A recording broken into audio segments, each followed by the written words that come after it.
Ladies and gentlemen, would you please stand for the entrance of the bridal party?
Would you please be seated?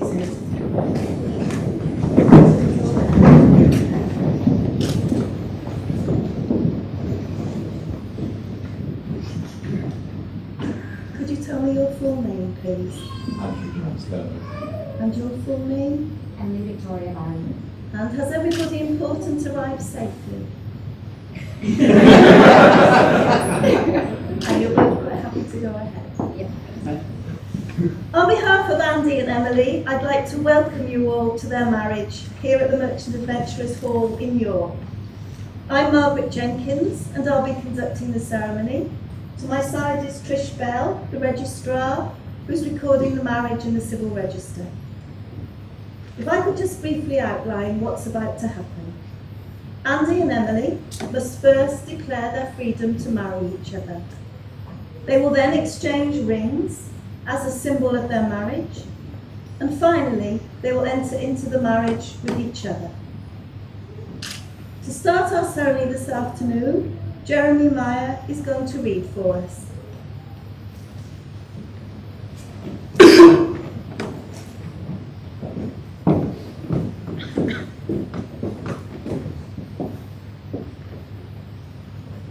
Slippery Weasel by Ariadne Casmaran.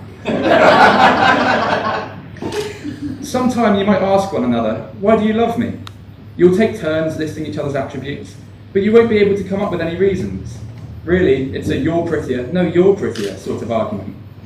You might get to the end of this conversation feeling a little bit frustrated, because although you're now full of compliments about how wonderful you are, you won't have actually gotten to the bottom of it.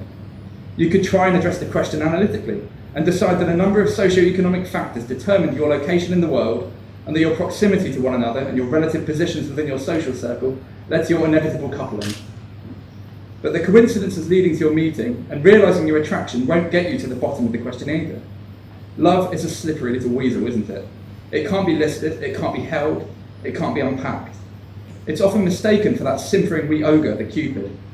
Whatever you do, never forget that love can't be boiled down by an ordinary quality. You can't break up each other's features into a stack of elements which add up to a reason. You might say, I love you because you're part of my soul. But you know fine well that a soul is an analogy, and that although this statement is true, it can only slide off the surface of real meaning, like water off a weasel's fur. The most honest answer to why do you love me is I don't know. Don't worry and don't wobble. It doesn't mean you're uncertain. On the contrary, you know that you don't know, and this is fantastic bravery of the highest order. Nor does it mean that the question is redundant and that you should stop asking each other. Always ask, why do you love me? It will remind you that you love each other, and besides, this conversation never loses its exasperating shine. It is what marriage is made of.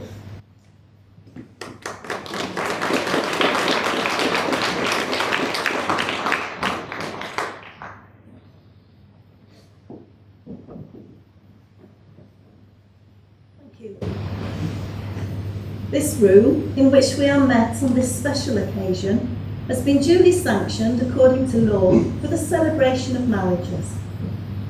You are here to witness the joining in matrimony of Andy and Emily.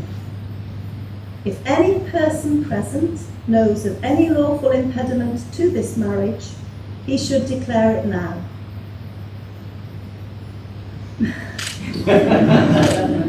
Before you are joined in matrimony, it's my duty to remind you both of the solemn and binding character of the vows you are about to make. Marriage in this country means the union of two people voluntarily entered into for life to the exclusion of all others. Would Andy and Emily please stand? I'll now call on Andy and Emily to make the declaration that they are free in law to marry each other. Would Andy please say, I declare that I know I declare that I know of no legal reason why I, Andrew James Kermode, may not be joined in marriage to Emily Victoria Barry. And now Emily. I declare that I know of no legal reason why I, Emily Victoria Barry, may not be joined in marriage to Andrew James Kermode. Would you like to sit down again, please? And our second reading is from Andy's sister Jennifer.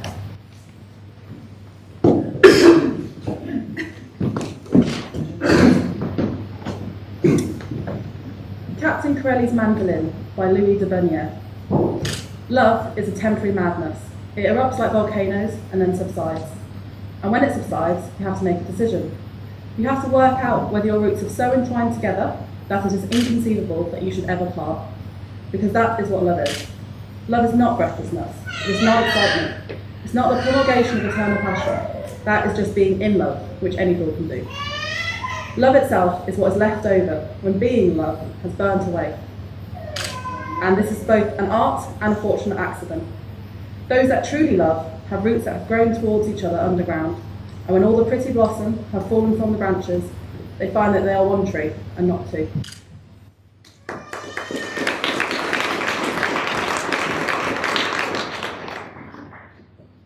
Thank you. Andy and Emily and Monroe, would you stand, please? And Emily, do you wish to flash your glasses? Andy, will you take Emily to be your lawful wedded wife? I will. Emily, will you take Andy to be your lawful wedded husband? I will. Do you have your rings, please? Yes, sir. How many times have you done Well, we'll see. Just put the person in the middle of it. And would you like to sit down? We now come to the exchange of rings. The wedding ring is an unbroken circle. It has no beginning and no end. It symbolises unending and everlasting love and is an outward sign of the lifelong promise you are making to each other. Andy, would you like to take the ring, please, that you're going to give to Emily? And as you place it on the third finger of her left hand, will you say, by giving this ring, By giving this ring, I promise to love, I promise to love, honour and care for you honour and care for the rest of our for lives. the rest of my life.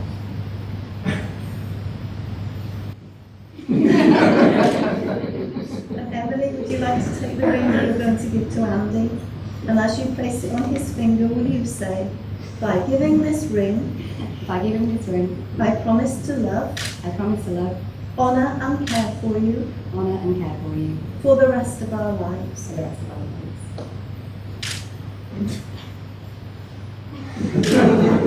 And if you'd like to face each other and hold hands with each other, and Nicola Keeley is now going to do the hand ceremony.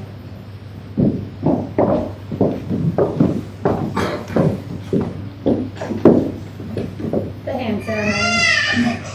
Please face each other and take each other's hands so that you may see the gift that they are to you. These are the hands of your best friend, young and strong and full of love for you, that are holding yours on your wedding day as you promise to love each other today, tomorrow, and forever. These are the hands that will work alongside yours as together you build your future. These are the hands that will passionately love you and cherish you through the years, and with the slightest touch will comfort you like no other. These are the hands that will hold you when fear or grief temporarily comes to you. These are the hands that will countless times wipe tears from your eyes, tears of sorrow and tears of joy. These are the hands that will tenderly hold you, hold your children, and the hands that will join your family as one. These are the hands that will give you strength when you need it, support and encouragement to pursue your dreams, and comfort through difficult times. And lastly, these are the hands that even when wrinkled and aged, will still be reaching for yours, still giving you the same unspoken tenderness with just a touch.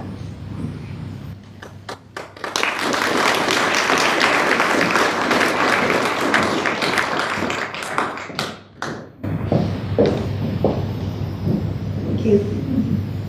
And you're now going to enter into the marriage, so if you'd like to hold hands with each other, and if Andy would say after me, I, Andrew James Kermode, I, Andrew James Kermode, take you, Emily Victoria Barry, bid you, Emily Victoria Barry, to be my wedded wife.